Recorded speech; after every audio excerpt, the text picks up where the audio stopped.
हाँ दोस्तों, मैं सूरज वर्मा। अकबर ने बीरबल से आज बैल का दूध मांगा है।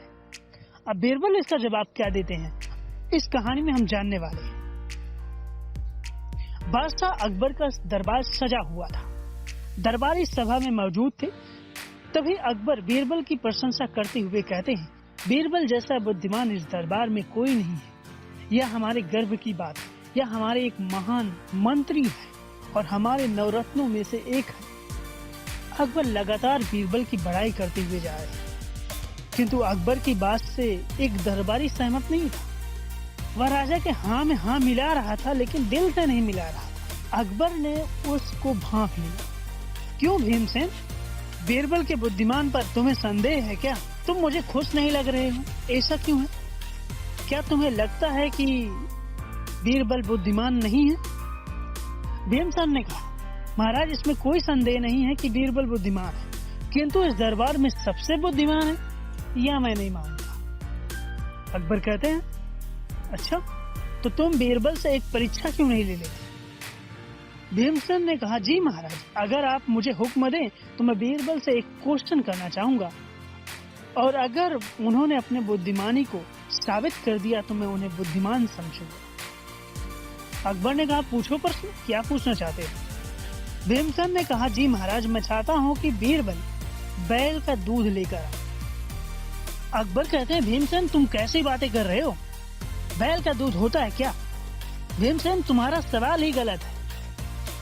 भीमसेन कहते हैं, किंतु महाराज, जब तक बीरबल बैल का दूध नहीं लेकर आते तब तक मैं इन्हें बुद्धिमान नहीं मान सकता। अकबर भी कहते हैं, ठीक है, अगर तुम अपनी जिद करते ही हो तो बीरबल अपनी बुद्धि का परिचय जरूर देंगे तुम्हें। बीरबल जरूर बैल का दूध लेकर आएंगे।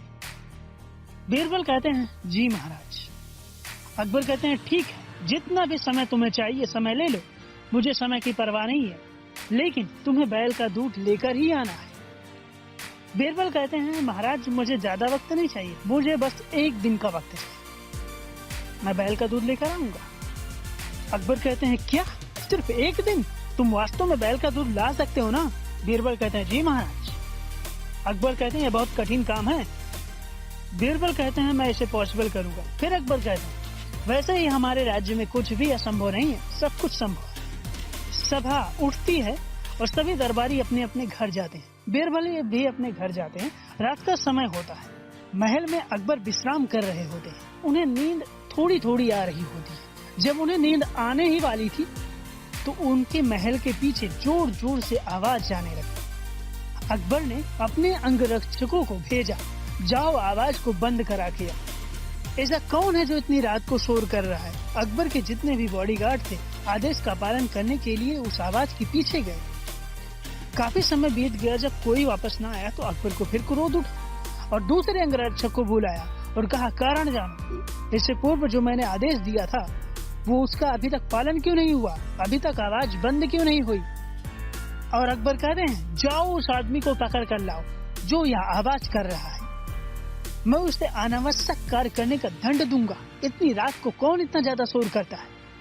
अकबर के बॉडीगार्ड चुपचाप उस आवाज के पीछे निकल गए और वहां पर जाकर देखा तो कुएं पर एक लड़की कपड़े धो रही थी। कपड़ों को लकड़ी के डंडे से मार रही और पट पट की आवाज आ रही, जिसके कारण इतनी ज्यादा आवाज गूंज रही थी। अंगरक्षक ने कहा, क्यों लड़की, मैंने तुम्हें आवाज बंद करने के लिए कहा, तुमने नहीं किया क्यों? लड़की ने कहा, जी मुझे कपड़े धोना बहुत जरूरी है और अभी कुआं खाली है, इसलिए मैं इतनी रात को आई हूँ कपड़े धोने के लिए, घर पे कोई नहीं है। अंगरक्षक कहते हैं, चलो महाराज ने तुम्हें बुलाया है। लड़की डर गई, सहमी अंगरक्षक के साथ महल की तरफ चल पड़ी। लड़की अकबर के सामने खड़ी होती है और अकबर कहते हैं, क्यों लड़की, तुम इस वक्त कपड़े क्यों धो रही हो? क्या यह समय है कपड़े धोने के लिए? हमारी नींद क्यों खराब कर रही हो? अगर तुमने इसका सही कारण नहीं बताया तो मैं तुम्हें कठोर से कठोर दंड दूंगा। लड़की ने कहा, महाराज, मेरी मम्मी मायके गई है और मेरे पिताजी को लड़का हुआ है, इसीलिए यह सारा काम मुझे करना पड़ रहा है। इस समय मैं घर के थोड़े काम से समय निकाल पाई हूँ, इसलिए मैं कपड़े धोने के लिए आ गई, क्षमा चाहती हूँ। अकबर कहते हैं, क्या फिर से बोलो, तुमने क्या बोला? लड़की, जी महाराज, आपने जो सुना वो सही सुना।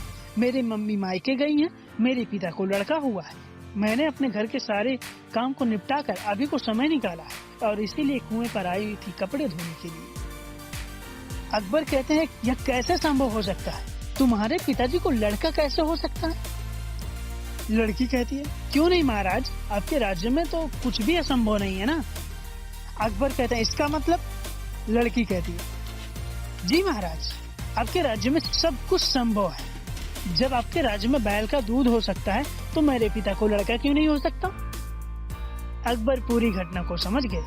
वह जान गए थे या कोई और नहीं कर सकता सिवाय बीरबल की। यह बीरबल की लीला है। वह मन ही मन खुश हुए और अपने दरबार में पूछे गए सवाल का जवाब मिल गया था। अकबर ने अपने बॉडीगार्ड को आदेश दिया, इस लड़की को सही सलामत इसके घर पहुंचाया जाए और इसे भंडार गिरा से बहुत सारे खिलौने और उपहार और मिठाइयां दी जाए। लड़की वहां से सही सलामत अपने घर पर जाती है। अगले दिन राजा का दरबार फिर से लगता है और वह भीमसेन को कहते हैं, भीमसेन, तुम्हारे प्रश्न का जवाब मिल गया। यह कहते हुए उन्होंने रात की हुई पूरी घटना का जिक्र किया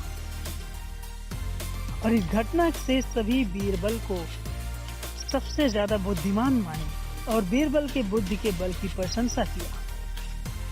अब किसी को भी संदेह नहीं था कि बीरबल बुद्धिमान है या नहीं है और उस दिन से बीरबल का सम्मान दरबार में और ज्यादा बढ़ गया।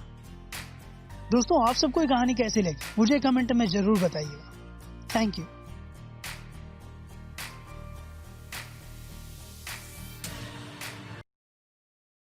Subscribe now and press the bell icon.